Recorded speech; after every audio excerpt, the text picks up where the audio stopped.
भावना है जो हमारे सारे जीवन को घेर कर रहता है। क्रोध को ना उम्र की मर्यादा है, ना ही ज्ञान की।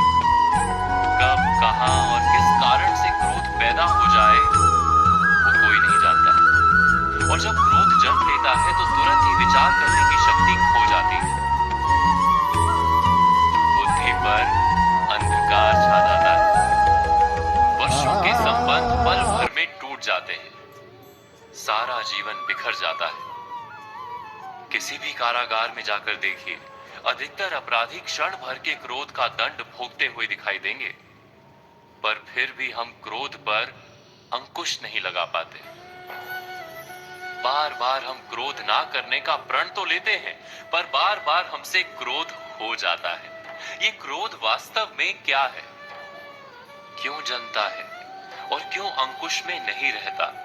उदाहरण के लिए आप एक बालक को देखिए।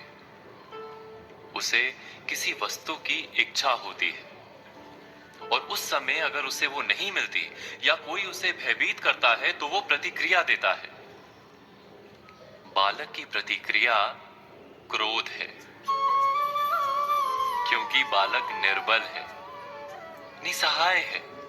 बालक अपनों से बड़ों को अपने वजूद का एहसास, अपने अस्तित्व की प्रतीति करवाने का प्रयास करता है क्रोध के माध्यम से। बड़े होने पर भी हम क्या ऐसा ही नहीं करते? क्या क्रोध हमारे भीतर बैठे बालक का प्रतिभाव नहीं? अर्थात क्या क्रोध वास्तव में केवल बालक जैसे व्यवहार का नाम नहीं? जब अहंकार को घाव होता है, जब भय लगता है, जब कोई वस्तु हमें प्राप्त नहीं होती, तब हमें क्रोध आता है, ठीक किसी बालक की भांति। हम जानते हैं कि आईने के सामने खड़े होकर मुंह बनाने का खेल बालकों को शोभा देता है, बड़ों को शोभा नहीं देता। फिर भी हम बालक की भांति क्रोध करना बंद नहीं करते। हम अनुभव से जानते हैं, दूसरों को देखकर बता सकते हैं कि क्रोध से कभी कुछ प्राप्त नहीं होता। सम्मान हो, संपत्ति हो, प्रेम हो या सुरक्षा हो, क्रोध से नहीं मिलता। मिलता है तो प्रयासों से, कार्य करने से, बुद्धिपूर्वक विचार करने से। मनुष्य मात्र अपनी आदतों के अनुसार ही जीता रहता है। क्रोध भी आदत बन जाती है। हमारे चाहते हुए भी हम अपने प्रतिभावों को रोक नहीं पाते।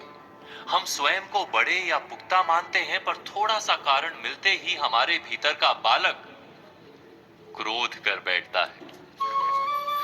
अर्थात क्रोध वास्तव में और कुछ भी नहीं, हमारी बालक बुद्धि का नाम है।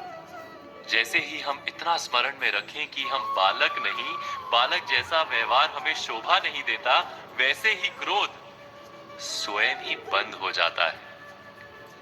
क्या ये सत्य नहीं?